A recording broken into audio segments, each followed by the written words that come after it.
To set up custom keyboard theme on a Samsung Galaxy S25, in the Samsung keyboard settings you can find theme, but you can only find 4 default themes, and there's actually no option to get the custom one. So to do this, you will have to actually go into Google Play Store and you have to get the Google application Gboard.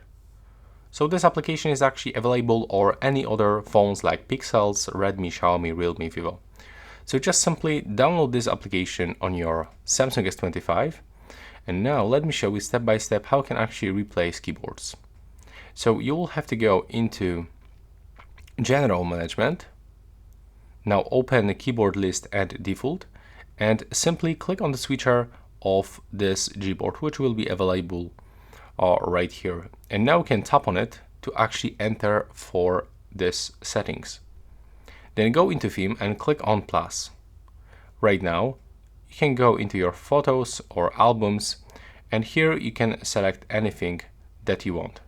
So basically just go into your photo, like I'm gonna get this one, and right now as you can see we can drag, we can pinch, we can pick any part of the photo that we want, and we have to click next.